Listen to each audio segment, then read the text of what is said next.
Welcome back. I am the Electrical Code Coach from electricalexamcoach.com. And this is lesson 4.4 in our video series.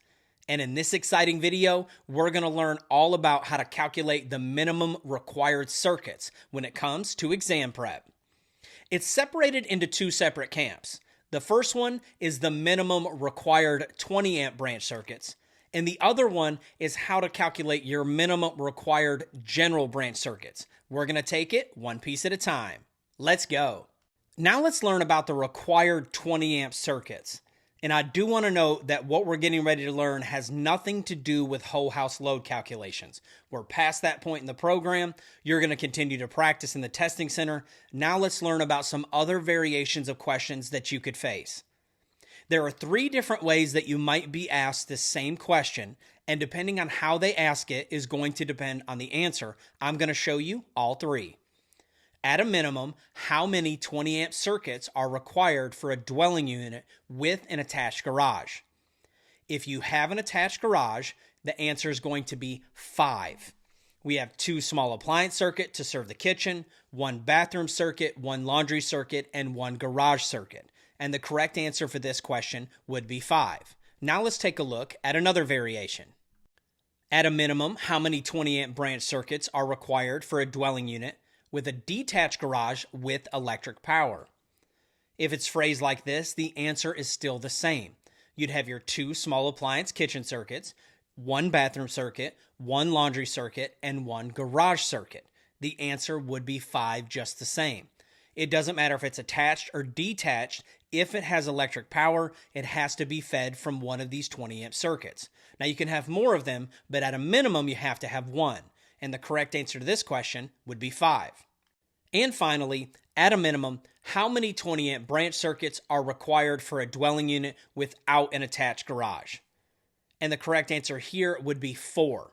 We have our 2 small appliances for the kitchen, 1 bathroom circuit, and 1 laundry circuit. Your question could also say with a detached garage without electric power, and the answer would still be 4. If a detached garage doesn't have power, you don't have to run power to it, and you don't have to count it in your load calculations.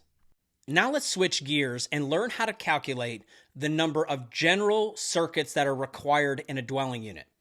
You may have always wondered, how many circuits does someone have to pull for general lighting and receptacles? Well, let's find out how to calculate the minimum number. At a minimum, how many 15 amp general branch circuits are required for a 2,700 square foot home? This calculation is so easy. We're going to take our square foot and in this case multiply it by 3 VAs per square foot.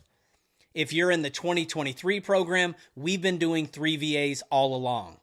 If you're in the 2026 program, we've been doing 2 VAs, but at this point in the program, we're going to be doing 3 VAs per square foot. So we take our 2,700 multiplied by 3, and that gives us a total VA of 8,100 VAs. But now we got to figure out how to convert this over to circuits. And how we do it is simple. What you're going to do is you're going to take those VAs and divide it by the voltage of the circuit. Well, on general lighting circuits in a home, it's 120 volts. And that's going to convert it over to amps for us. So this home's general demand is 67.5 amps for its general lighting and receptacles. Now to figure out how many 15 amp circuits we'd need to cover that, all we have to do is divide by 15.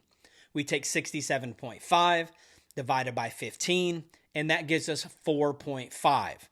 Now in this part of the program, we're always going to round up because there is no such thing as a partial circuit. Anytime you're calculating circuitry, you always round up no matter where the number hits because you can't have a piece of a circuit. So to be able to take care of this home, we have to have 5 general circuits on top of all the other circuits, the dryer, the range, the HVAC, and the 5 required 20 amp branch circuits that we just learned about. Now let's do the other variation that you might see. At a minimum, how many 20 amp general, keep an eye out for that word, branch circuits are required for a 2,700 square foot home? These are not the 5 required 20 amp circuits. These are if you decided to wire your house in 12 gauge wire and use 20 amp circuits instead of 15 amp circuits for your general lighting and receptacles. Well, you just do the same process. We take 2700 multiplied by 3. We take that number and divide it by the voltage, which gives us 67.5 amps. Now all we have to do is divide by the amperage, which is 20. We take 67.5 divided by 20, and that gives us 3.375. And remember, when we're dealing with circuits, we always round up. And for this home, you would need 4 20 amp circuits if you decided to wire your general lighting and receptacles in 12 gauge wire on 20 amp breakers instead of using 14 gauge wire on 15 amp breakers.